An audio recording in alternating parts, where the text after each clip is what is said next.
ትዝታ ዘአራዳ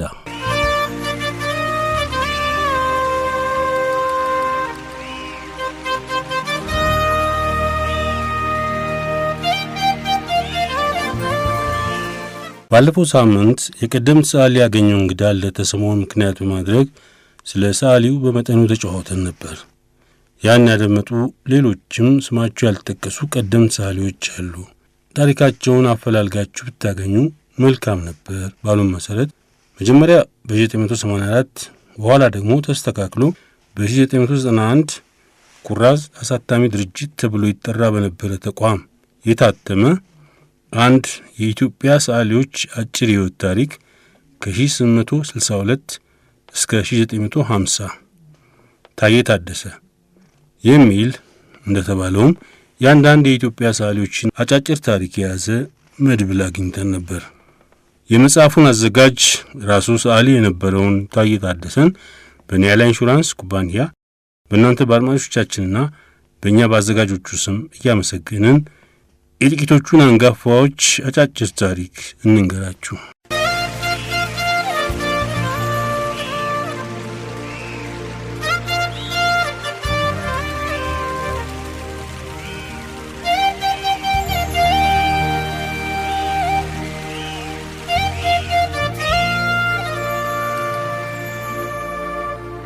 ሰዓሊ ታዬ ታደሰ በመጽሐፉ መግቢያ ላይ እንዲህ ይላል። በአጠቃላይ የአንድ ሀገር የእድገት ደረጃ የሚገመገመው በውስጡ በሚገኙት የህብረተሰብ ባህላዊና ጥንታዊ የሥራ ውጤቶች መሆኑ ግልጽ ነው። ከእነዚህም መለኪያዎች አንዱ ስዕልና ቅርጻ ቅርጽ ነው።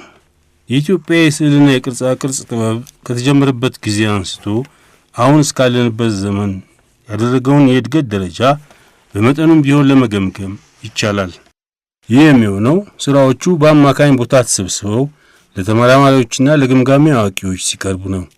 ሆኖም በየገዳማቱ በየቤተ ክርስቲያናትና መስጊዶች በድርጅቶችና በግለሰቦች አካባቢ ግሩም ድንቅ ሥራዎች እንዳሉ ቢታወቅም ማን እንደሠራቸውና ምን እንደሚገልጹ አጥጋቢ የምርምር ጥናቶች አልተካሄዱም።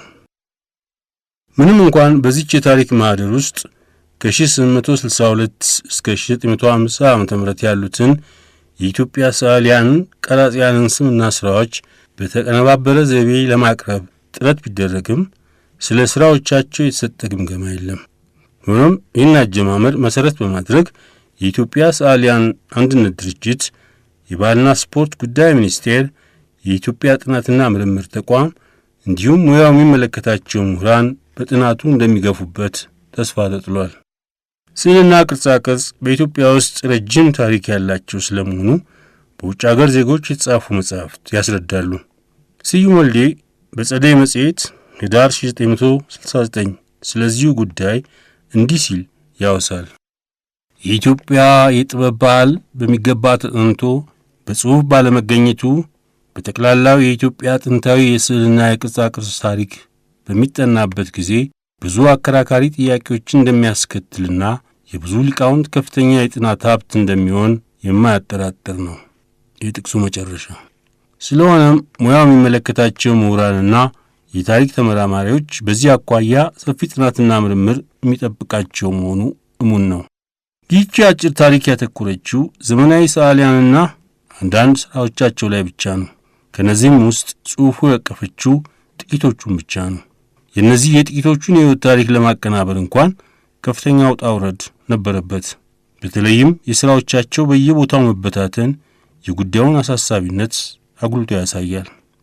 ሰዓሊ ይገዙ ብስራት ከላይ በተጠቀሰው መጽሔት ውስጥ በዘመናችን ነባር ሰዓሊዎች ኪነታዊ ሕይወት በሚል ርዕስ ባቀረበው ጽሑፍ ስለ ሰዓሊው ካሳ አረጋኝ ያሳሳል ስልት ሲያትት ቀደም ሲል ከነበሩት ያሳሳል ስልቶች ሁሉ የተለየ ጉልህ የሆነ የፈጠራ ችሎታን የሚያንጸባርቅ ቴክኒክ ይጠቀም እንደነበረ ይጠቅሳል። ነገር ግን የዚህ ሰዓሊ ሥራ የት እንደሚገኝ አልጠቆሙም።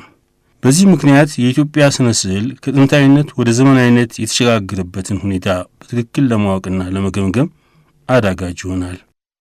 ከካሳ አረጋኝ በኋላም በሙያው የተሰለፉት ሰዓሊያን ሥራዎች የተሰበሰቡት ከሞላ ጎደል ነው።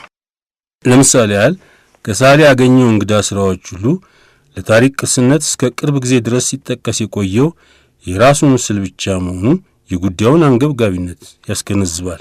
ሆኖም በዚህ ጥናት ወቅት ሁለት የሰዓሊ ያገኘው እንግዳን ተጨማሪ ሥራዎች በብሔራዊና በአዲስ አበባ ሙዚየሞች ለማግኘት ተችሏል። በጥናት ውስጥ የቀረቡት የኢትዮጵያ ዘመናዊ ሰዓሊያን በሁለት መሠረታዊ ክፍሎች ሊመደቡ ይችላሉ።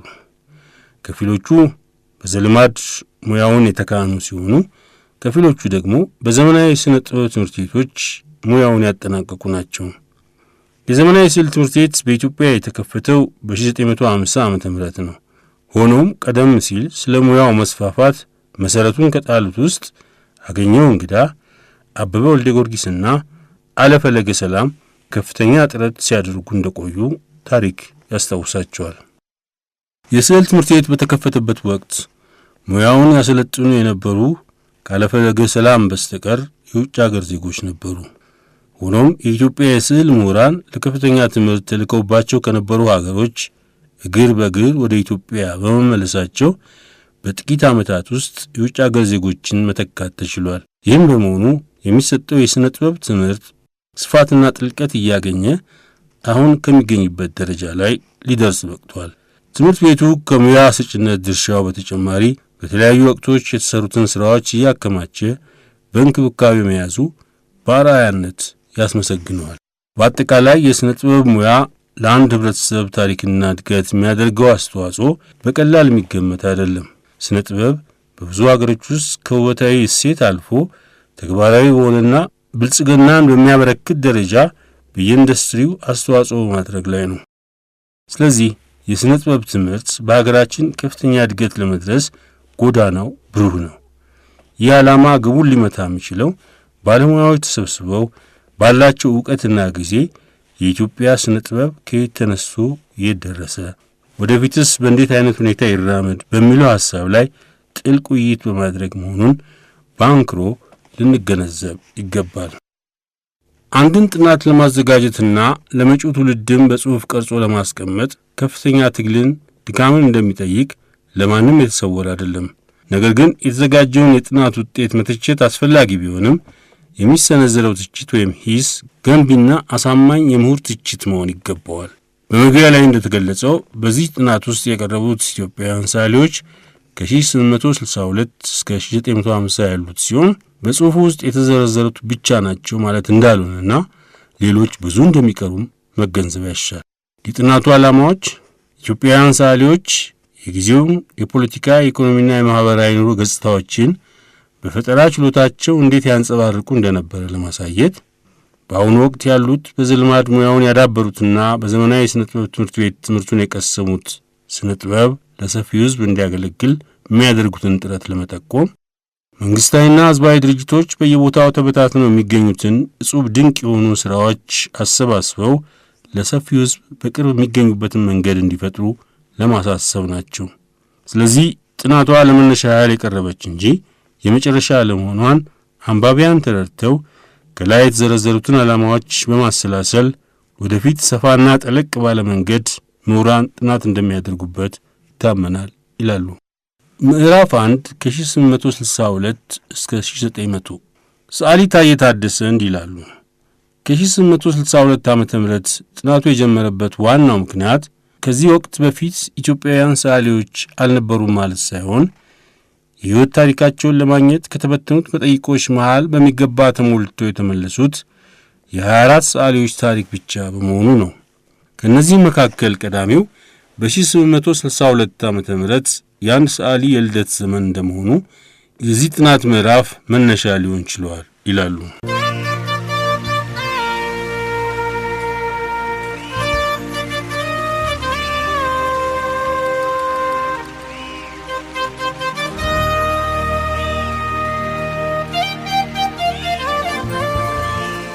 ሰዓሊ በላቸው ይመር በጎጃም ክፍለ ሀገር በ1862 ተወልደው በ1960 ዓ.ም አርፈዋል። ሰዓሊው ሙያቸውን ያዳበሩት በዘልማድ ሲሆን ያላቸውን የፈጠራ ችሎታ የሚያንጸባርቁ በርከት ያሉ የስዕል ሥራዎች ትተዋል። ከነዚህም ጥቂቶቹ የአድዋ ጦርነት፣ የአውሬ ማህበር፣ የአይጥና የድመት ጋብቻ፣ የንግሥት ሳባ ጉዞ፣ የጌዳ ጊዮርጊስ ቤተክርስቲያን፣ በሐረር የአንኮበር ሥላሴን፣ ኢትዮጵያ እጆቿን ዘርግታ፣ የመተማ ጦርነት ይገኙባቸዋል። ከላይ ከተዘረዘሩትም ውስጥ አንዳንዶቹ ሥራዎቻቸው በአዲስ አበባ ዩኒቨርሲቲ በኢትዮጵያ ጥናትና ምርምር ተቋም ይገኛሉ። ምንም እንኳን ሰዓሊው ኤግዚቢሽን ባያሳዩም ለተደናቂ የስዕል ሥራዎቻቸው የወርቅ ሜዳይ ተሸልመዋል።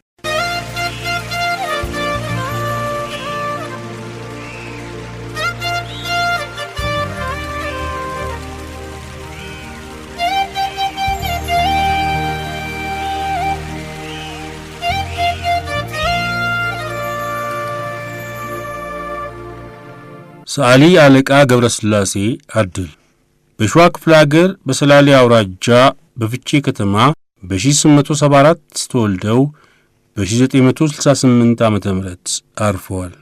የቤተ ክህነት ትምህርታቸውን ካጠናቀቁ በኋላ ለ4 ዓመታት ከአለቃ አስረሳኸኝ ጋር በመሆን በፍቼ ከተማ በገነተ ጊዮርጊስ ደብር ባህላዊ የስዕል ትምህርት ተከታትለዋል።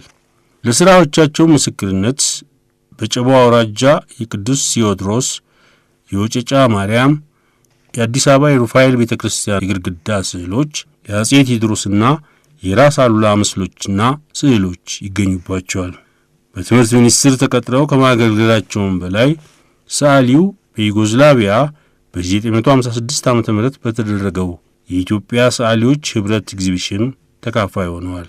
ለጥሩ የስዕል ሥራዎቻቸው ካባና ቀሚስ ተሸልመዋል።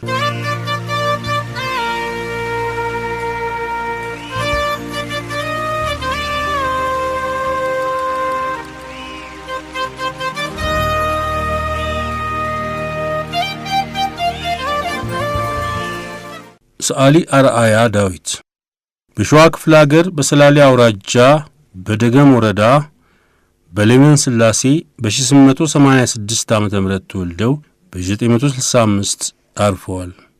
ሰዓሊው በራሳቸው ጥረት ባገኙት የዘልማድ የስዕል ዕውቀት በትምህርት ሚኒስቴር ተቀጥረው ከማገልገላቸውም በላይ እረኞች፣ ሹሩባ ሰሪዎች፣ ምዕመናን፣ አንጥረኛ፣ ግብርና፣ ሸማኔ ፈታይ የተባሉትን ሥራዎች ሰርተዋል። በአገር ውስጥና በውጭ አገር የኅብረት ኤግዚቢሽን ተካፋይ ሆነዋል።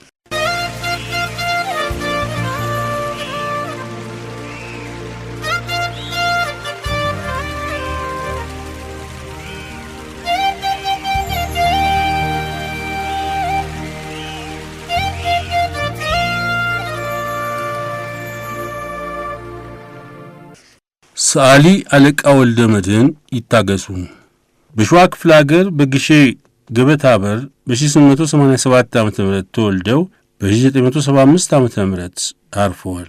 የሰዓሊነት ሙያቸውን በግል ጥረት ያዳበሩ ሲሆን የሰሯቸው ስዕሎች በአንኮበር ማርያም፣ በስጢፋኖስ፣ በኡራኤል ቤተ ክርስቲያናትና በቀድሞ ፓርላማ ይገኛሉ። በትምህርትና ስነ ጥበብ ሚኒስቴር ይሰሩ በነበሩበት ጊዜ በዩጎዝላቪያና በዳካር ላይ በቀረቡት የቡድን ኤግዚቢሽኖች ተካፋይ ሆነዋል።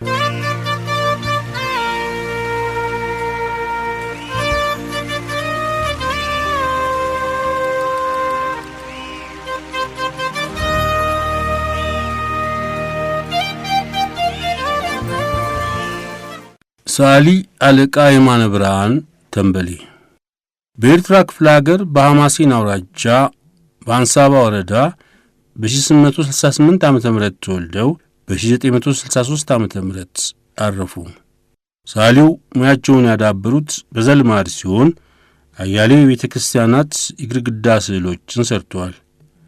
ከነዚህም መካከል በሸዋ ክፍለ ሀገር የዳንዴ ማርያም፣ የአንኮበር ኢየሱስና ሚካኤል፣ የድርባ ጊዮርጊስ፣ የአዲስ አበባ ከተማ የቅዱስ ሩፋኤል፣ የቅዱስ ሥላሴ፣ የጎላ ሚካኤል፣ በአርሲ ክፍለ ሀገር የአስላ ቅድስት ማርያም፣ በሐረርጌ ክፍለ ሀገር የአደሬ ጢቆ ሥላሴ፣ በኤርትራ ክፍለ ሀገር የአስመራ ማርያም፣ የድባሯ ቅዱስ ሚካኤል፣ ድርኩ ኢየሱስ፣ በትግራይ ክፍለ ሀገር ባህራ ማርያም፣ የአውዳ ቅዱስ ጊዮርጊስ፣ የዳግብ ቂርቆስ፣ የማይመሳኑ ቅዱስ ጊዮርጊስ፣ በኢየሩሳሌም የዮርዳኖስ ገዳም ስዕሎች ሲሆኑ በቀድሞ ፓርላማ ውስጥ የስዕል ሥራዎቻቸው ይገኛሉ።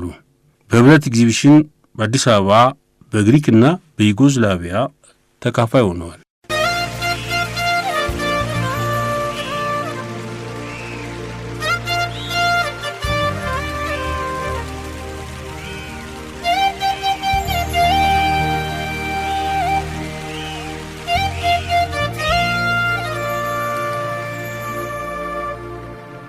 ሰዓሊ አበበ ወልደ ጊዮርጊስ በሐረርጌ ክፍለ ሀገር በሐረር ከተማ በ1890 ዓመተ ምህረት ተወልደው በ1960 ዓመተ ምህረት አረፉ። ቀራጺው በፈረንሳይ በማርሴይና በፓሪስ ከተሞች ለ18 ዓመታት ከፍተኛ የሥነ ጥበብ ትምህርት ተከታትለዋል።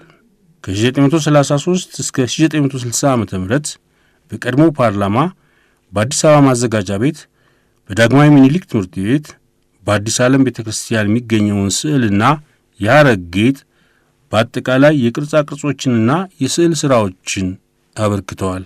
በማርሴይና በፓሪስ ከተሞች ኤግዚቢሽን ለሕዝብ አሳይተዋል። ለተደናቂ ሥራዎቻቸውም በአገርና በዓለም አቀፍ ደረጃዎች ሜዳሊያዎችን ተሸልመዋል።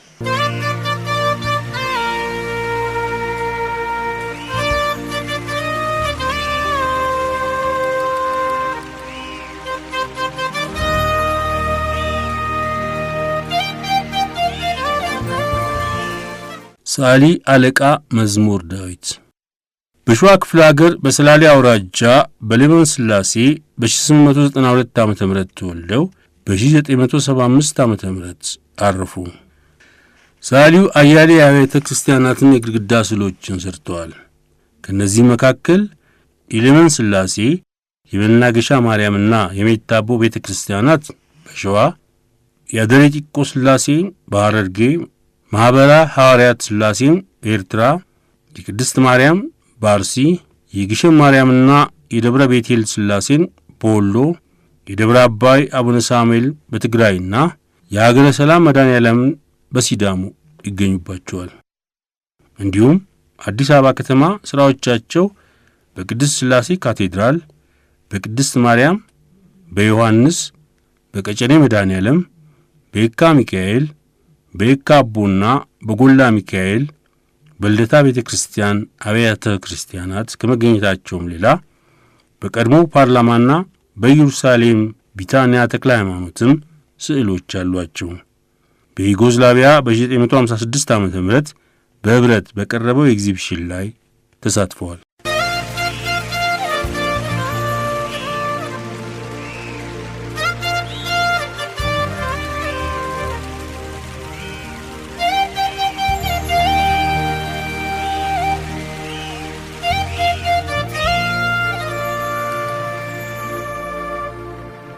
ሰዓሊ ደስታ ብርቄ በሸዋ ክፍለ ሀገር በይፋትና ጥሙጋ አውራጃ በ1897 ዓመተ ምህረት ተወለዱ። ዕድሜያቸው ለትምህርት በደረሰ ጊዜ ቄስ ትምህርት ቤት ገብተው ቅኔና ዜማ በጎንደር ክፍለ ሀገር አጠናቀዋል። በሰዓሊ ያገኘው እንግዳና በሰዓሊ አበበ ወልደ ጊዮርጊስ አማካይነት የስዕልና የቅርጻ ቅርጽ ሙያቸውን ካዳበሩ በኋላ በትምህርት ሚኒስቴር ተቀጥረው ብዙ ስዕሎችን በመሳል ከፍተኛ አስተዋጽኦ ቢያደርጉም በግልም ሆነ በቡድን የስዕልና የቅርጽ ሥራዎቻቸውን በኤግዚቢሽን መልክ ለማቅረብ ዕድል አላገኙም። ኢትዮጵያ እጆቿን ዘርግታ፣ የኢትዮጵያ ካርታ፣ የኢየሱስ ክርስቶስ ምስል፣ የእጅ መስቀልና የወይን ቅርጾች ወዘተ ከሠሯቸው ስዕሎች ጥቂቶቹ ናቸው። በምዕራፍ አንድ ከተጠቀሱት መሃል አንዱ ሰዓሊ አገኘው እንግዳ ናቸው። ስለ ሰዓሊ አገኘው እንግዳ ከዚህ በፊት ብዙ ስለተጨዋወትን እናልፈዋለን። ምዕራፍ 2 ከ1901 እስከ 1950 ከሚለው ቻፕተር ጥቂት እንጨምርላችሁ። ከ1901 ዓመተ ምህረት ጀምሮ ይህ ምዕራፍ መነሻ የሆነበት ምክንያት ይላሉ ሰዓሊ ታዬ ታደሰ ያኛው ክፍለ ዘመን መግቢያ እንደመሆኑ በዚህ ክፍለ ዘመን ውስጥ ያሉትን ሰዓሊዎች የትውልድ ጊዜ በማካተቱና በተለይም በኢትዮጵያ ውስጥ መደበኛ ዘመናዊ የሥነ ጥበብ ትምህርት ቤት በ1950 ዓመተ ምህረት መቋቋሙን መሠረት በማድረግ ነው ይላሉ ሰዓሊ ታዬ ታደሰ።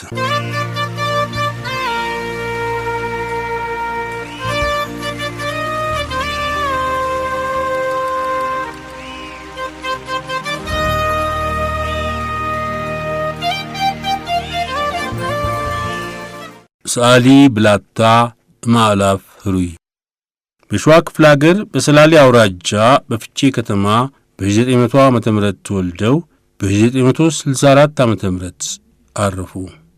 ሰዓሊው ሙያቸውን የቀሰሙት ከአባታቸው ካለቃ ህሩይ ሲሆን በሕይወት ዘመናቸው በቀድሞ ፓርላማ በቅዱስ ጊዮርጊስ፣ በቅድስት ማርያም፣ በቅዱስ ማርቆስ፣ በቅድስት ሥላሴ አብያተ ክርስቲያናትና በአዲስ አበባ ማዘጋጃ ቤት የሰሯቸው ስዕሎች ጥቂቶቹ ናቸው። በአገር ውስጥ በልዩ ልዩ ቦታዎች የስዕል ኤግዚቢሽኖች ለሕዝብ አሳይተዋል። ለተደናቂ ሥራዎቻቸውም ሽልማት አግኝተዋል።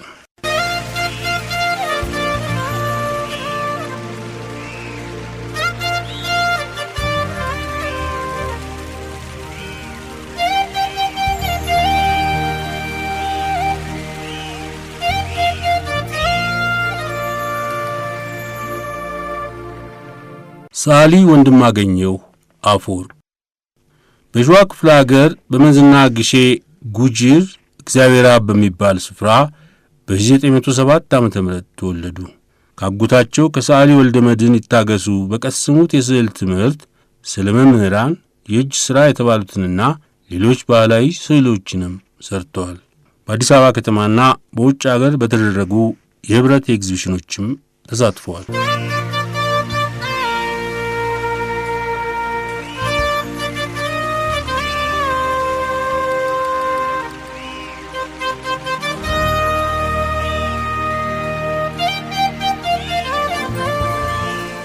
ሰዓሊ ዱባለ ገብረ ሥላሴ በሸዋ ክፍለ ሀገር በሰላሌ አውራጃ በደገም ወረዳ በ1909 ዓመተ ምህረት ተወለዱ። በ1937 ዓመተ ምህረት በሰዓሊ ያገኘው እንግዳ ረዳትነት የስዕል ሙያቸውን ካዳበሩ በኋላ በትምህርት ሚኒስቴር ተቀጥረው ብዙ ስዕሎችን ሰርተዋል። በአዲስ አበባና በአውሮፓ በተደረጉ የቡድን ኤግዚቢሽኖች ተካፋይ ሆነዋል። ተደናቂ ስዕሎቻቸውም የምስጋናና የምስክር ወረቀት አግኝተዋል።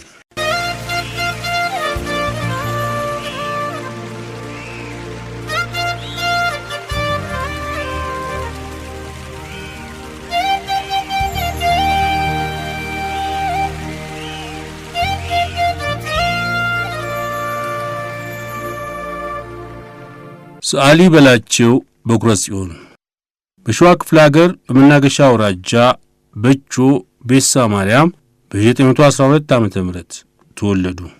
ያላቸውን የስዕል ችሎታ ያዳበሩት በግላቸው ሲሆን በዚሁ ሙያ በትምህርትና ስነ ጥበብ ሚኒስቴር ተቀጥረው አገልግለዋል። አያሌ ባህል ነክ ስዕሎችን ሰርተዋል። በአዲስ አበባና በዩጎዝላቪያ በተደረጉም የህብረት ኤግዚቢሽኖች ተካፋይ ሆነዋል።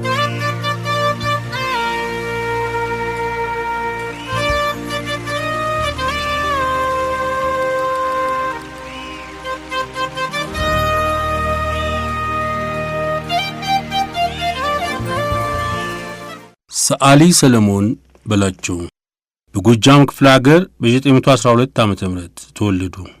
ከአባታቸው ከሰዓሊ በላቸው ይመር ባገኙት የስዕል ትምህርት ከሰሯቸው ስዕሎች ጥቂቶቹ ፈርዖን ሙሴን ሲያሳድድ፣ የአድዋ ጦርነት፣ ዳዊት በበገና ይገኙባቸዋል። ከላይ የተዘረዘሩት ስዕሎች በአዲስ አበባ ሂልተን፣ በጣሊያን፣ በፈረንሳይ፣ በጀርመንና በእስራኤል ይገኛሉ። ሰዓሊው በአዲስ አበባ የስዕልና የቅርጻ ቅርጽ መደብርም ነበራቸው።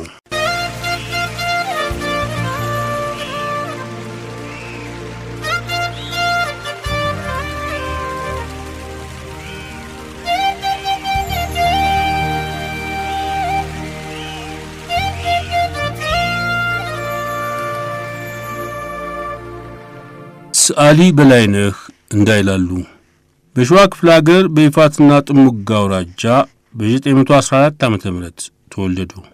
የስዕል ሙያቸውን ያዳበሩት በግል ጥረት ሲሆን በትምህርትና ስነ ጥበብ ሚኒስቴር ተቀጥረው በስዕል መምህርነት አገልግለዋል። ከሥራዎቻቸው መካከል የአጼ ምኒልክ ምስልና የአንድ አዛውንት ስዕል ይገኙባቸዋል። እነዚህም ስዕሎቻቸው በዳግማዊ ምኒልክ አንደኛ ደረጃ ትምህርት ቤትና በስዊዝ ጄኔቫ ይገኛሉ።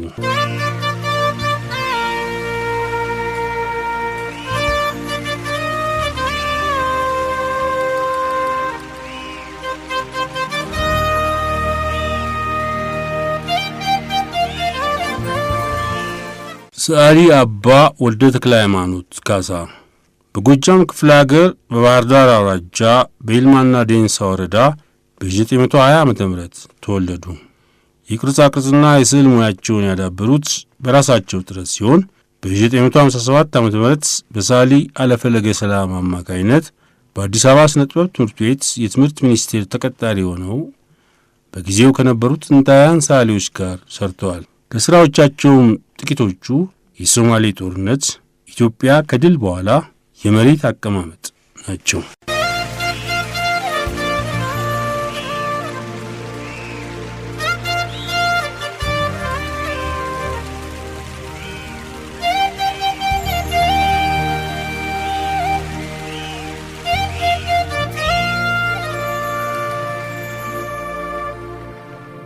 ሰዓሊ ሻምበል ለማ ጉያ በሸዋ ክፍለ ሀገር ልዩ ስሙ ድሎ በሚባለው ስፍራ በ1921 ዓመተ ምህረት ተወለዱ።